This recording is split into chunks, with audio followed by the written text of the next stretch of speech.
In the words of Rey from Star Wars The Force Awakens, I never knew there was this much green in the whole galaxy. Yeah, because oh my goodness, there's lots of green in this movie, but there's a point to it. Love that shit.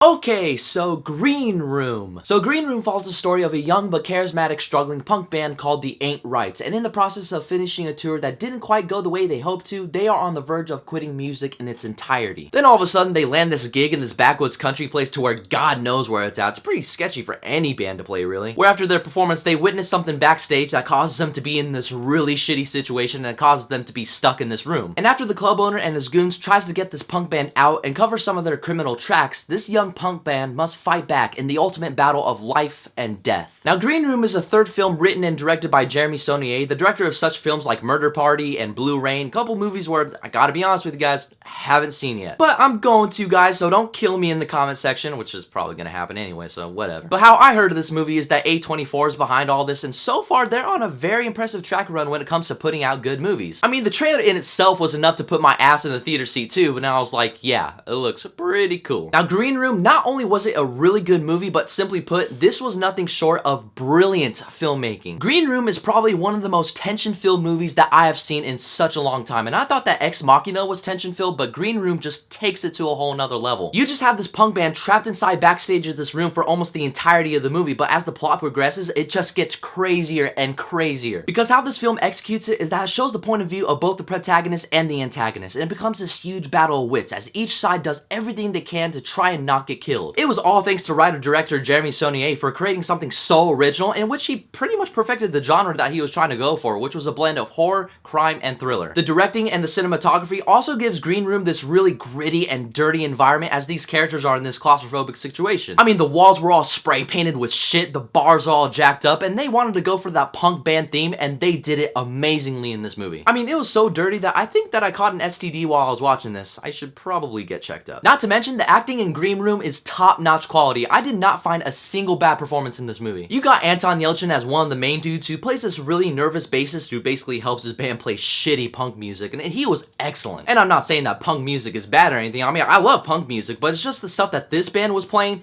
it just didn't cooperate with me at all. And then you have Imogen Poots. I mean, I think that's how you say her name, but if you want a strong female character, this is her, because holy shit, she was a badass. But without spoiling anything on what she does, but just trust me on this one, because wow. And you have Patrick Stewart as the main villain, and guess what? Goodbye John Goodman for being the best male performance of the year because Captain Picard just arrived in town. Patrick Stewart gives an extremely menacing villain that was so different from what he usually plays, and you can tell that in every scene he was in, he had a blast in this role. He was so good to where, let's say if I make a top 10 best villain list of 2016, he'll easily make the top 3. The best thing I can say about these characters is that they felt real. They felt like real human beings who was caught in a shitty situation at the wrong place and at the wrong time. Usually when movies brings characters in these types of scenarios, they either back down or chicken out, which granted does happen in the movie, but they felt real because they actually sat down and discussed on what their game plan is to try and take these assholes down. I mean, I would do that if I was in that situation, after I'm done shitting my pants, of course, but once I'm done with that, then I'm like, yeah, let's take these assholes out. Also, fun thing to point out is that this film had some crazy stylistic violence to where I clenched my fists on particular things that would happen to these characters. Like, I would have my hands clenched up in fists because of how crazy it was. I mean, props to the makeup department for making these injuries look real. And if you're looking for a bloody good time, Green Room is your movie, I'm telling you. Because guys, in the end, Green Room had a genre that was perfected from beginning to end with a script that was so original. You had great characters, a great villain to really bring the tension on screen. And without a doubt, so far, Green Room is easily my favorite movie of the year so far because Green Room is absolutely, no question, legendary. Time to go to the doctor's office. Pretty sure I got gonorrhea or some shit. So anyway, guys, have you seen Green Room, and what did you think about it? And what is your favorite suspense thriller or whatever it is? Whatever your thoughts are, leave it down below. And as always, you can follow me on Twitter, Facebook, Instagram, and all that social media shit down below. Keep in contact with me. Don't forget to hit that subscribe button. And as always, may the force be with you. I really hit my hand on my desk.